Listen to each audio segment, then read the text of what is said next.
കണ്ണിൽ വന്നപ്പോൾ എൻ്റെ കണ്ണിന്റെ മുൻപില് ആത്മാക്കള് വന്ന് നിന്ന് കരയുന്നു. അവർക്ക് ശരീരമില്ല, മരിച്ചവരുടെ ആത്മാവാണ് എൻ്റെ മിന്നൽ വന്നത്. ഞാനൊന്ന് മയങ്ങുന്നത് പോലെ, പൊതുവെ ഞാൻ അങ്ങനെ ഉറങ്ങാറില്ല, മയങ്ങാറില്ല, പകൽ സമയത്ത് ചുമ്മാ കിടക്കുകയുള്ളൂ. അപ്പൊ ഒരു കണ്ണിൽ ഒരു മയക്കം പോലെ വന്നപ്പോൾ നരകത്തിലേക്ക് വഴുതി വീഴുന്ന ആത്മാക്കൾ നിലവിളിക്കുന്ന വേദനയുടെ ശബ്ദം. അപ്പോൾ ഒരു ആത്മാവ് എന്നോട് പറയുകയാണ്, ശരീരമുണ്ടായിരുന്നെങ്കിൽ സഹിച്ചാൽ മതിയായിരുന്നു. ഞങ്ങൾക്ക് ശരീരമില്ല, ഞങ്ങൾ നരകാഗ്നിയിലേക്ക് എറിയപ്പെടും. അതുകൊണ്ട് ശരീരത്തിൽ ജീവിക്കുന്നവർ പാപം ചെയ്യാതെ അനുതപിച്ച് പ്രാർത്ഥിക്കണം എന്ന് ഈ ആത്മാവ് എന്നോട് സംസാരിച്ചു. അത് കഴിഞ്ഞ് ആത്മാവ് സ്വർഗത്തിലേക്ക് നയിക്കപ്പെട്ടു. ഉടനെ പരിശുദ്ധ അമ്മയുടെ ഒരു സാന്നിധ്യം എൻ്റെ അടുക്കലേക്ക് വന്നു. അമ്മ പരിശുദ്ധമായതുകൊണ്ട് സ്വർഗത്തിലേക്ക് സംഗ്രഹിക്കപ്പെട്ടു. പ്രകാശത്തിൽ അമ്മ ദൈവത്തോടു കൂടെയും ശിഷ്യന്മാർ പ്രകാശത്തിൽ ദൈവസാന്നിധ്യത്തിലും നിറഞ്ഞു നിൽക്കുന്നു.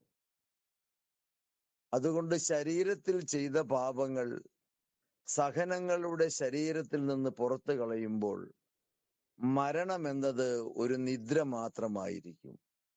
അതല്ല, നമ്മൾ പാപകരമായ ശരീരത്തിൽ മരിക്കുകയാണെങ്കിൽ ശരീരമില്ലാതെ ആത്മാവ് വേദനയോടെ അലയും.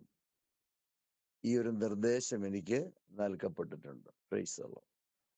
അപ്പോൾ നമ്മൾ ആത്മാക്കൾക്ക് വേണ്ടി പ്രാർത്ഥിക്കണം. നമ്മളിൽ നിന്ന് വേർപെട്ടു പോയ ആത്മാക്കളുണ്ട്. അവരവരുടെ പാപത്തിൽ മരിച്ചെന്നിരിക്കാം. അപ്പോൾ അവർ വേദനയോടെ ആയിരിക്കും അലയുന്നത്. അവർക്ക് ആശ്വാസം കൊടുക്കുന്നത് ശരീരമുള്ളവരുടെ പ്രാർത്ഥനകളാണ്. നമ്മൾ ആത്മാക്കൾക്ക് വേണ്ടി, നമ്മുടെ പിതാക്കന്മാർക്ക് വേണ്ടിയും മാതാപിതാക്കൾക്ക് വേണ്ടിയും നമ്മൾ ആരെയൊക്കെ ബന്ധപ്പെടുന്നുവോ അവർക്കെല്ലാം വേണ്ടിയും പ്രാർത്ഥിക്കണം. എന്തുകൊണ്ടെന്നാൽ ശരീരം നഷ്ടപ്പെടുന്നതിന് മുമ്പ് നാം പശ്ചാത്തപിച്ച് പാപമോചനം എടുക്കണം. പ്രായശ്ചിത്തം ചെയ്യേണ്ടത് ചെയ്തു തീർക്കണം. പരിഹാരം പ്രാർത്ഥന ചെയ്യണം. നമ്മളാൽ വന്നുപോയ പാപം നമ്മുടെ മേൽ പതിക്കാതിരിക്കാൻ. മറ്റുള്ളവരുടെ പാപങ്ങൾ നാം ഏറ്റെടുക്കുക അസാധ്യമാണ്. ആത്മീകരായ ഞങ്ങളാണ് മറ്റുള്ളവരുടെ പാപങ്ങൾ ശരീരത്തിൽ വഹിച്ചുകൊണ്ട് പ്രാർത്ഥിക്കുന്നത്. നിങ്ങൾ ആത്മാവ് നിറയുമ്പോൾ മാത്രമേ അത് ഏറ്റെടുക്കാൻ സാധിക്കൂ. ഇല്ലെങ്കിൽ നിങ്ങൾ ബലഹീനരായി വീണുപോകും. അതുകൊണ്ട് ജീവനും ആത്മാവുമുള്ള ശരീരം ക്രിസ്തുവിൻ്റെതായിരുന്നു. ക്രിസ്തുവിന്റെ ശരീരം നമ്മൾ ധരിച്ചാൽ മനുഷ്യന്റെ പാപങ്ങൾ നമുക്ക് ശരീരത്തിൽ വഹിക്കാം. ക്രിസ്തുവിന്റെ ശരീരവും ആത്മാവും നമ്മളിൽ ജീവിക്കുന്നില്ലെങ്കിൽ നമുക്ക് പ്രാർത്ഥിക്കുവാൻ മാത്രമേ സാധിക്കുകയുള്ളൂ. ശരീരത്തിൽ ആത്മാവിനെ സംഗ്രഹിക്കാൻ സാധ്യമല്ല. അതുകൊണ്ടാണ് യേശു മരിച്ച് സംസ്കരിക്കപ്പെട്ടു, കല്ലറയിൽ പോയി, അതിനുശേഷം പാതാളത്തിൽ ചെന്ന് അന്നുവരെ മരിച്ച മുഴുവൻ ആത്മാക്കളെയും തൻ്റെ ആത്മാവിലൂടെ അവർക്ക് നിത്യജീവൻ നൽകി. പാതാളത്തിൽ ഉപേക്ഷിച്ച് കളഞ്ഞില്ല. ഇതുപോലെ നാമും പാതാളങ്ങളിൽ ഉപേക്ഷിക്കപ്പെടാതിരിക്കുവാൻ നാം വഞ്ചിക്കുകയോ വേദനിപ്പിക്കുകയോ ദുഃഖിപ്പിക്കുകയോ ആരെയും ചെയ്യരുത്. സദാ പ്രാർത്ഥിച്ചു കൊണ്ടിരിക്കുക. മറ്റുള്ളവർക്ക് വേണ്ടി നമ്മൾ പ്രാർത്ഥിക്കുമ്പോഴൊക്കെ കണ്ണീരോടെ പ്രാർത്ഥിക്കുക. ഹൃദയത്തിൽ അലിവ് തോന്നി പ്രാർത്ഥിക്കുക. മനസ്സിനെ ശാന്തതയിൽ നിന്ന് ശാന്തതയിലേക്ക് നയിക്കുന്ന സ്നേഹമായി തീരുക. ഒരു മനുഷ്യനെയും ഒരു വാക്കുകൾ കൊണ്ടുപോലും വേദനിപ്പിക്കരുത്. എന്തുകൊണ്ടെന്നാൽ നാം ഏതു വാക്കുകൊണ്ടാണോ മറ്റുള്ളവരെ വേദനിപ്പിക്കുന്നത്, അതേ വാക്കുകൊണ്ട് തന്നെ നമ്മുടെ ആത്മാവ് വേദനിക്കും. അതുകൊണ്ട് യേശു പറയുന്ന ഒരു വചനമുണ്ട്, എൻ്റെ പരിശുദ്ധാത്മാവിനെ വേദനിപ്പിക്കരുതേ എന്ന് പറയുന്നത് ഈ വചനമാണ്. എന്തുകൊണ്ടാണ് പരിശുദ്ധാത്മാവിനെ വേദനിപ്പിക്കരുത് എന്ന് പറയുന്നത്? അവിടുന്ന് പരിശുദ്ധനാണ്. നമ്മുടെ ആവശ്യങ്ങൾ നിറവേറിത്തരുന്ന ആത്മാവും ദൈവവുമാണ് പരിശുദ്ധ ആത്മാവ്.